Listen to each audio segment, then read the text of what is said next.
అందరికీ నమస్కారం. ఇవాళ మన స్టూడియోలో ప్రముఖ ఆధ్యాత్మికవేత్త, ఆస్ట్రాలజర్ బ్రహ్మశ్రీ శ్రీ సుభాష్ శర్మ గారు మనతో ఉన్నారు. గురుగారితో మాట్లాడదాం. గురుగారు నమస్కారం. శ్రీమాత్రేనమండి.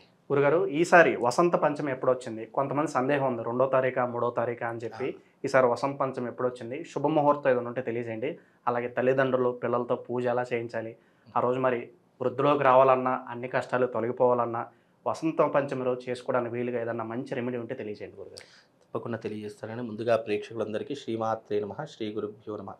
ఓం మాతా మరకతస్యా మా మాతంగి మదశాలిని కుర్యాత్ కటాక్షం కళ్యాణి కదంబ వనవాసిని. మనకు జీవిత కాలంలో, సంవత్సర కాలంలో అద్భుతమైనటువంటి యోగములు వచ్చేటటువంటి తిథులు కొన్ని ఉంటాయి. అందులో ప్రత్యేకమైనటువంటి తిథులు కొన్ని ఉన్నాయి. అందులో ప్రత్యేకమైనటువంటి తిథి మొట్టమొదటిగా వసంత పంచమి. వసంత పంచమి తర్వాత వచ్చేటటువంటిది మనకు ధనత్రయోదశి. ధనత్రయోదశి తర్వాత వచ్చేటటువంటిది దీపావళి. ఆ దీపావళి తర్వాత వచ్చేటటువంటిది ముఖ్యంగా మనకు ఏంటి అంటే గనక ధనత్రయోదశి, అలాగే వసంత పంచమి, గురుపుష్య యోగము, ఇవన్నీ కూడా చాలా అరుదుగా వచ్చేటటువంటి యోగములు. ఈ యోగములలో తిథివార నక్షత్రాలతో సంబంధం లేదు. అలాగే ఈ వసంత పంచమి చాలామంది 2వ తారీఖు లేదా 3వ తారీఖు కన్ఫ్యూజన్లో ఉన్నారు. మనకు ఏ తిథి ఎక్కువ సమయం ఉంటుందో ఆ సమయాన్ని మనము తిథిగా జరుపుకోవాలి, రోజుగా జరుపుకోవాలి. అంటే చాలామంది సూర్యోదయానికి ఉంది కదా, సూర్యోదయానికి ఏ తిథి ఉంటే అదే తిథిని పాటించాలి కదా అని చెప్పి చాలామంది అనుకుంటూ ఉంటారు. అది వాస్తవమే, అందులో ఎలా. కానీ సూర్యోదయానికి ఉన్నటువంటి తిథి దాదాపుగా 6 గంటల వరకు ఉండాలి. అది శాస్త్ర ప్రామాణికము. 6 గంటల లోపే ఉంది అని అంటే గనక అది శాస్త్ర ప్రామాణికం కాదు. కాబట్టి ఇక్కడ శాస్త్ర ప్రామాణికం అంటే అర్థం ఏంటి అంటే ఏ తిథి ఎక్కువ సమయం ఉంటుందో. వసంత పంచమి మనకు ఆదివారం 2వ తారీఖు రోజున మధ్యాహ్నం 12:05 తర్వాత పంచమి తిథి ప్రారంభమవుతుంది. ఇది ఎప్పటి వరకు ఉంటుంది? సోమవారము ఉదయము 10:35 వరకు మాత్రమే ఉంటుంది. అంటే సోమవారం కూడా వసంత పంచమి ఉంది, కానీ ఎప్పటి వరకు ఉంది? 10:35 వరకు మాత్రమే తిథి ఉంది. అంటే మనకు సూర్యోదయం ఎప్పుడవుతుంది సోమవారము అని అంటే గనక ఉదయం 6:05 సూర్యోదయం అవుతుంది. 6 గంటల నుండి 10:35 అని అంటే గనక దాదాపుగా 4:35 వరకు మాత్రమే తిథి ఉంది. మనం మామూలుగా వసంత పంచమి జరుపుకోవడానికి లేదా అక్షరాభ్యాసం చేసుకోవడానికి మామూలుగా చేసుకోవాలి అంటేనే మనం ఏదైనా 10 తర్వాతనో 11 తర్వాతనో ప్రారంభం చేస్తాము. అంటే మనము ఎప్పుడైనా కానీ మనం తిథిలో ఏదైనా విశేషమైనటువంటి పండుగ ప్రారంభం చేస్తే చేసేటటువంటి పని ఆ తిథి ఉండాలి. ఆ తిథి ఉండట్లేదు కాబట్టి ఆదివారం రోజున సాయంకాలము తిథి ఉంటుంది. కనుక ఆ రోజున ఎస్పెషల్లీ ఏంటి అంటే ఏదైనా చేసుకోవాలంటే రాజశ్యామల యాగం చేసుకోవచ్చు. సరస్వతీదేవికి మరి ఒక అవతారం దశమహావిద్యలలో మాతంగీ దేవత అని అర్థము. అందుకే సర్వదేవతలలో వీణ పట్టుకొని ఉండేటటువంటి తల్లి సరస్వతీదేవి, 2వ తల్లి మాతంగి అమ్మవారు. కనుక ఇక్కడ మాతంగికి మరొక పేరే రాజశ్యామల అమ్మవారు. ఈ అమ్మవారిని ఆరాధిస్తే ఐశ్వర్యం కలుగుతుంది, రాజకీయ భవిష్యత్తు బాగుంటుంది, అధికారాలు చేపుచ్చుకోవచ్చు, అలాగే ఎవరినైనా వశీకరణం చేసుకోవచ్చు, సర్వ స్త్రీ పురుష రాజ వశీకరణం చేసుకోవచ్చు, అలాగే మనము ధనవృద్ధిని పొందవచ్చు, చక్కగా చదువుని మనం పుంజుకోవచ్చు, డల్గా ఉన్నటువంటి స్టూడెంట్ అయినా సరే మంచి భవిష్యత్తుని ఏర్పాటు చేసుకోవచ్చు, ఉద్యోగస్తులకు ఉద్యోగ అవకాశాలు, ఇలా అనేక రకాలైనటువంటి కోరికలు నెరవేర్చేటటువంటి తల్లి రాజశ్యామల అమ్మవారు. ఈ అమ్మవారిని ఆరాధించడం శ్యామలా దండకం అని ఉంటుంది, ఈ అమ్మవారికి సంబంధించినటువంటిది. ఆ దండకాన్ని చదువుకోవడము, ఆ రోజున విశేషంగా చదువుల రోజు అని చెప్పుకోవచ్చు. ఎందుకంటే వసంత పంచమి రోజున అక్షరాభ్యాసానికి పెట్టినటువంటిది పేరు. రేవతి నక్షత్రయుక్తంగా వస్తుంది. అలాగే ఈ యొక్క వసంత పంచమి ఆదివారం అందరికీ సెలవు ఉన్నటువంటి రోజే వస్తుంది. ఆ రోజున మన హైదరాబాద్ పట్టణంలో ఆదివారం రోజున సాయంత్రము 6 గంటలకు మన సికింద్రాబాద్లో సైనిక్పురిలో రాజశ్యామల యాగం నిర్వహిస్తున్నాము. ఎవరికైతే విద్య పరంగా, ఆర్థిక పరంగా, ముఖ్యంగా రాజకీయ పరంగా, సినిమా ఇండస్ట్రీ పరంగా ఎవరికైతే ఇబ్బందులు ఉన్నాయో వాళ్ళందరూ కూడా వచ్చి చక్కగా రాజశ్యామల యాగంలో పాల్గొనండి. ఈ రాజశ్యామల యాగంలో పాల్గొన్న ప్రతి ఒక్కరికి కూడా అద్భుతమైనటువంటి రాజయోగం సిద్ధిస్తుంది.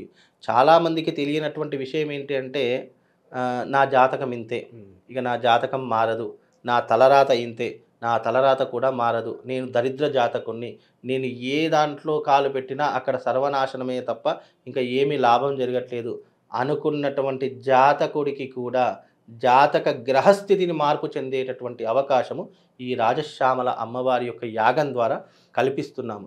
కనుక ఇంకోటి ఏంటంటే రాజశ్యామల యాగానికి వచ్చిన ప్రతి ఒక్కరికి కూడా ఈ యొక్క మహత్తరమైనటువంటి అద్భుతమైనటువంటి శివశక్తి లింగాన్ని అందించడం జరుగుతుంది. ఈ యొక్క అద్భుతమైనటువంటి శివశక్తి లింగము, ఈ శివశక్తి లింగం యొక్క ప్రత్యేకత ఏంటి అంటే ఇక్కడ మీకు కనిపిస్తుంది, ఈ భాగంలో శ్రీచక్ర యంత్రం వేసినటువంటి రేఖలు మీకు కనిపిస్తాయి. ఈ శ్రీచక్రం వేసినటువంటి రేఖల యొక్క శివశక్తి లింగాన్ని ఎవరైతే పూజిస్తారో వాళ్లకు దారిద్ర్యం అనేటటువంటిది దరి చేరదు, కార్యానుకూలత సఫలీకృతమవుతుంది, అవకాశాలు వస్తాయి. సినిమా రంగంలో, నాటక రంగంలో, రాజకీయ రంగంలో ఎవరైతే ఉన్నారో వాళ్లకు ఈ శివలింగము చాలా అద్భుతంగా ఉపయోగపడుతుందండి.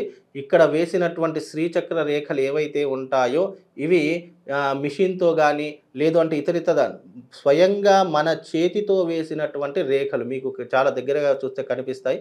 ఈ యొక్క రేఖలు ఏవైతే ఉన్నాయో ఈ భాగము శక్తి స్వరూపము, అంటే అమ్మవారి యొక్క ఆదిశక్తి స్వరూపమే, లలితా పరమేశ్వరి అమ్మవారి యొక్క స్వరూపమే ఈ శ్రీచక్రము. ఈ భాగమంతా కూడా శివుడికి సంబంధించినటువంటి భాగము, అంటే శక్తి ఇక్కడ శివుడు రెండు, అంటే ఇది మనలో ఉన్నటువంటి ప్రాణశక్తి, ఇది మన యొక్క దేహము. ఎప్పుడైనా కూడా ఈ దేహానికి శక్తి లేకపోతే ఈ దేహం ఉన్నా కూడా నిర్జీవమే, అంటే ఒక కోమాలో ఉన్నటువంటి వ్యక్తి. దేహం ఉంటుంది, కాళ్ళు లేవదు, చేతులు లేవదు. అలాగే శక్తి ఉంటే మనం ధైర్యంగా పనిచేస్తాము, అన్నింట్లో కూడా విజయం సాధిస్తాం. అందుకే ఈ శక్తి ఈ లింగము రెండింటినీ కలిపితే శివశక్తి లింగము అంటాము.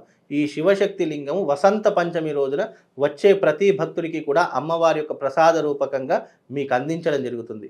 ఈ లింగముతో పాటు మీకు ఒక కరంగళిమాల, ఇది ల్యాబ్ నుంచి టెస్టిఫైడ్ అయినటువంటి కరంగళిమాల. ఈ మధ్యకాలంలో చాలామంది కరంగమాలలు ఇస్తున్నారు, అవి డూప్లికేటా లేదు అంటే అవి వాళ్ళు కలర్ వేసి పెయింట్ వేసి ఇచ్చినవా ఏమీ అర్థం కావట్లేదు. చాలామంది అడుగుతున్నారు, గురుగారు కరంగళిమాలు చాలా తక్కువ ధరకు దొరుకుతున్నాయంట, 200 దొరుకుతున్నాయి, 300 దొరుకుతున్నాయి అని చెప్పి చాలామంది అడుగుతున్నారు. కానీ అవి అని ఎలా ఇస్తున్నారో నాకు తెలియదు, కానీ ఇది ల్యాబ్ నుంచి టెస్టిఫైడ్ అయినటువంటి కరంగళిమాల. అంటే ఎవరైతే రాజశ్యామల యాగంలో పాల్గొంటారో వాళ్లకు ఈ కరంగళిమాల కూడా వాళ్ళకి అందించడం జరుగుతుంది. అలాగే కరంగళిమాలతో పాటు వాళ్ళకు విశేషంగా ఇచ్చేటటువంటిది ఏంటి అంటే గనక ఈ యొక్క ప్రవాళ గణపతి లాకెట్. ఈ ప్రవాళ గణపతి లాకెట్ కూడా ఆ రోజున అందించడం జరుగుతుంది. ఎవరైతే రాజశ్యామల యాగంలో పాల్గొన్నారో వాళ్లకు ప్రవాళ గణపతి, అలాగే ఒక శివశక్తి స్ఫటికలింగము, అలాగే ఒక కరంగళిమాల. దీంతో పాటుగా మీరు వృత్తి చేస్తున్నారా, వ్యాపారం చేస్తున్నారా, రాజకీయంలో ఉన్నారా, వాళ్ళందరికీ కూడా ఇలాంటి ఒక అద్భుతమైన 2x2 యంత్రాన్ని కూడా ఇస్తున్నారు. ఇది ధనాకర్షణ యంత్రము. ఇప్పుడు రాజకీయంలో ఉన్నటువంటి వారికి జనాకర్షణ యంత్రం ఇస్తాను, అలాగే వృత్తి వ్యాపారం చేసేటటువంటి వారికి ధనాకర్షణ యంత్రం ఇస్తాను.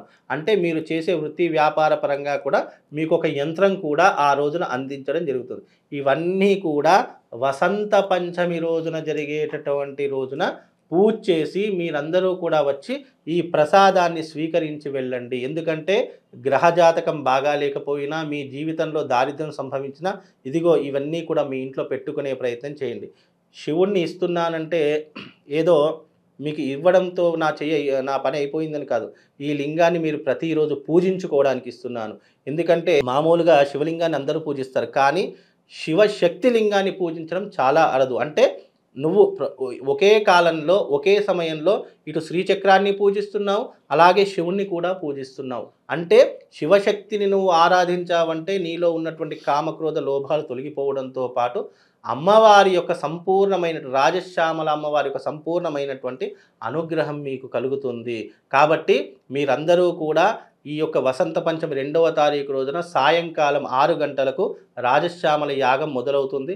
అందరూ కూడా వచ్చి ఈ ప్రసాదాన్ని తీసుకొని వెళ్ళవలసిందిగా కోరుతాం. అంటే జాతక గ్రహస్థితి బాగా లేకపోయినా, మీ జీవితంలో దారిద్ర్యం ఉన్నా, లేదు అంటే వివాహం కాకపోయినా, సంతానం లేకపోయినా, లేదు మీకు ఏదైనా ఇబ్బందులు ఉన్నా కానీ, లేదా చాలామందికి బ్లాక్ మ్యాజిక్ చేశారు, లేదు అని అంటే చాలా మట్టుకు ఇబ్బందులు పడుతున్నామండి అని అనుకునే ప్రతి ఒక్కరు కూడా ఆ రోజున రండి. అమ్మవారి యొక్క సంపూర్ణమైనటువంటి అనుగ్రహంతో పాటు ఇలాంటి అద్భుతమైనటువంటి ప్రసాదాన్ని కూడా మీకు అందజేస్తాను. అందరూ రండి, వచ్చి ఈ ప్రసాదాన్ని స్వీకరించి వెళ్ళండి. వసంత పంచమి గురించి ఎన్నో అద్భుతమైన విశేషాలు తెలియజేశారు. అలాగే మీ ఆధ్వర్యంలో జరిగే ఈ రాజశ్యామల యోగం విజయవంతం కావాలని చెప్పి మనస్ఫూర్తిగా కోరుకున్నాం గురుగారు. ధన్యవాదాలు. శ్రీమాత్రే.